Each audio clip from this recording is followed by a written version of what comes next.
लाइनमा लाग्छ बिपीको सिद्धान्त पढायो नि अब यो आजको साथीहरूलाई कति भन्ने दाइले धेर भयो है 3 वर्षलाई पुगिसक्यो खासमा यो उतैबाट खिच्दा दामी आउँछ के दोलीले मैले खबर गरेका साथीहरू पनि छुट्नु भएको छ घरकै जेठानी पनि छुट्नु भएको छ टाढा हुनुहुन्छ आउँदै हुनुहुन्छ बाटोमा अब त्यही भएर होला कुरा धेरै ढिला होला जस्तो भयो हामी चाहिँ अब व्यस्तता हुनसक्छ कसैको केही हुनसक्छ घरकै जेठा नै भन्नाले एकदमै राम्रो गीतकार फ्रेममा हुन्छ गोटा दिनु पर्यो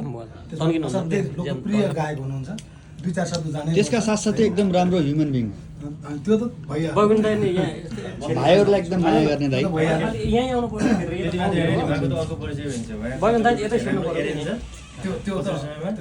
अनि डिरेक्टर सबै बहुमुखी बहुमुखी प्रतिभाको त्यति आदरणीय वैकुण्ठ महत सरले अनि सँगै चाहिँ अर्को कुरा नछुटाउनै पर्ने कुरा चाहिँ उहाँ अहिले चाहिँ हाम्रो राप्ती समाज जस्तो संस्थाको चाहिँ एकै छुट्टी छ है त त्यो चाहिँ छुट्या रहेछ वैकुण्ठ तर्फबाट स्वर मेरो छैन म शब्द भन्छु अरू कसैको शब्द पनि हुनसक्छ त्यसलाई मिलाइ भाका मिलाउनु पर्यो तिमी जन्मिनु नै गर्व हो तिमी जन्मेको दिन पर्व हो तिमी जन्मिनु नै गर्व हो तिमी जन्मेको दिन पर्व हो हे you Happy, happy, happy, happy, happy birthday to you. Happy, happy, happy, happy birthday to you. Happy birthday dear Govinda. यति गरिसकेपछि गोविन्द दाइलाई जन्मदिनको शुभकामना गोविन्द दाइलाई जन्मदिनको शुभकामना ल ठिक छ ल है गजब छ शशि सर हुनुहुन्छ होइन रुद्रा सर हुनुहुन्छ साथीहरूले धेरै कुराहरू भनि नै सक्नु भएको छ मैले चाहिँ भन्ने कुरा के छ भने कतिपय मान्छेहरू कसैको छोराको रूपमा कसैको श्रीमानको रूपमा कसैको पिताको रूपमा हुन्छन् त्यो एउटा सङ्कुचित अर्थ हो होइन त्यो चाहिँ त्योभन्दा ठुलो फराकिलो अर्थमा सभ्यताको लागि योगदान गर्नका लागि जन्मिएका कतिपय विशिष्ट व्यक्तित्वहरू हुन्छन् जसले सिर्जनाको माध्यमबाट सभ्यतालाई योगदान गरिरहेका हुन्छ त्यसमध्येमा पर्ने एउटा व्यक्ति चाहिँ गोविन्द मधुर आचार्य हुनुहुन्छ त्यो चाहिँ संसारका अत्यधिक कम मान्छेहरू मात्रै सभ्यताको लागि योगदान गर्न सक्ने खुबी राख्दछन् त्यसभित्र उहाँको सृजनशीलतालाई उहाँको म्युजिकको दर्शनलाई हामीले बुझ्यौँ भने आफ्नो जीवन पद्धति बनायो भने धेरै ठाउँमा चाहिँ हामीलाई सहज हुनसक्छ र उहाँको म्युजिकलाई एज अ मेडिटेसन पनि हामीले ग्रहण गर्न सक्छौँ उहाँको गीत सङ्गीतहरू सुन्न सक्छौँ म्युजिकलाई अहिले मेडिटेसनको रूपमा पनि प्रयोग गर्ने कुरा चाहिँ अगाडि बढिरहेको छ विश्वमा तपाईँको म्युजिक मेडिटेसनको रूपमा प्रभावित हुँदै जाओस्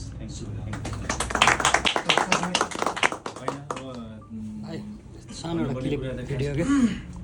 त्यस्तो होइन फर्मल पनि होला फर्मल पनि होइन हाम्रो कार्यक्रम इन्फर्मलमै छ तर समारोहमा यस्तो हो अब चाहिँ अब गोविन्द मधुर आचार्य भनेको चाहिँ मैले खासमा चाहिँ अब हाम्रो माटोको एउटा अर्ग्यानिक उत्पादन हो होइन अब राप्तीको दाङको एउटा त्यो माटोबाट एकदमै तपाईँको चाहिँ त्यो माटोको सुगन्धलाई अनुसरण गर्दै ग्रहण गर्दै अनि केन्द्रीय स्तरमा राष्ट्रिय स्तरमा चाहिँ आफ्नो एउटा राम्रो छवि बनाउन सफल भएको अघि हामीले भनिसक्यौँ चर्चा गरिसक्यौँ उहाँले एउटा लोकदोहोरीको ब्याकग्राउन्डबाट आफूलाई उठायो भने पछि सुगम सङ्गीतको क्षेत्रमा पनि एउटा राम्रो ब्याकग्राउन्ड बनाउन सफल हुनुभयो चिरपरिचित हुनुहुन्छ त्यो क्षेत्रमा पनि फिल्मको क्षेत्रमा पनि उहाँका राम्रा राम्रा फिल्महरूमा चाहिँ सङ्गीतको योगदान छ अब पछिल्लो समय चाहिँ एरेन्जमा पनि उत्तिकै राम्रो चल्नु भएको छ त्यसमा पनि व्यस्त हुनुहुन्छ होइन म्युजिक भिडियोहरू आफै कन्सेप्ट लेख्नुहुन्छ डिरेक्सन गर्नुहुन्छ त्यति मात्रै नभएर अहिले उहाँको छोराहरू छोरी दुवैजना चाहिँ करोड क्लबमा प्रवेश गरिरहेका छन् अब त्यो एउटा पारिवारिक वातावरण पनि बनाउनु भएको छ अघि भाइहरूले भने जस्तै उहाँ चाहिँ अब त्यति मात्रै नभने एउटा सङ्गीतको त राम्रो एउटा विद्यार्थी हो होइन तर त्योभन्दा पनि अझ राम्रो चाहिँ उहाँ एउटा राम्रो ह्युमन बिइङ हो सबैसँग मिल्नुपर्छ सबैसँग चाहिँ एउटा सहकार्य गर्नुपर्छ भन्ने चाहिँ भावना राख्ने राम्रो एउटा चाहिँ साथी राम्रो एउटा चाहिँ मान्छे होइन त्यस्तो रूपमा चाहिँ एउटा सामाजिक व्यक्तित्व चाहिँ उहाँको छ अब अहिले खास गरी चाहिँ अब राप्ती समाज जसमा चाहिँ अब मैले त्यो भन्नै पर्ने हुन्छ छुटाउनु हुन्न त्यो संस्थाको नेतृत्व गर्नुभएको छ राप्तीको कला साहित्य सङ्गीत पर्यटन शिक्षा त्यहाँको सर्वाङ्गीण विकासमा चाहिँ उहाँले संस्थाका माध्यमबाट नेतृत्व गरिरहनु भएको छ उहाँको संस्थागत नेतृत्व सामाजिक नेतृत्व गीत सङ्गीतको यात्रा उचाइमा रहोस् सधैँभरि चाहिँ हामीले एउटा शिखरमा उहाँको व्यक्तित्वलाई भेटिरहन देखिरहन पाऊँ त्यसको लागि चाहिँ धेरै धेरै शुभकामना। यो उमेरको उचाइ सँगसँगै यहाँको करियरको उचाइ पनि अगाडि बढोस् त्यो शुभकामना। सबैजनालाई यो मलाई मेरो निम्तोलाई स्वीकार गरेर सबै जो जति उपस्थित भएको छ यतातिर साथीहरू हुनुहुन्छ, दाइहरू हुनुहुन्छ, भाइहरू हुनुहुन्छ, सबैजनालाई मनैदेखि धेरै धेरै धन्यवाद। र अब यो मैले अघि पनि भनिरहेको छु उमेर चाहिँ नखुलाउँ तर अब जे होस् प्रत्येक दिन अब 28 बाट 29 बुढो भइँदैछ होइन 23 वर्ष हो नि कहाँ एउटा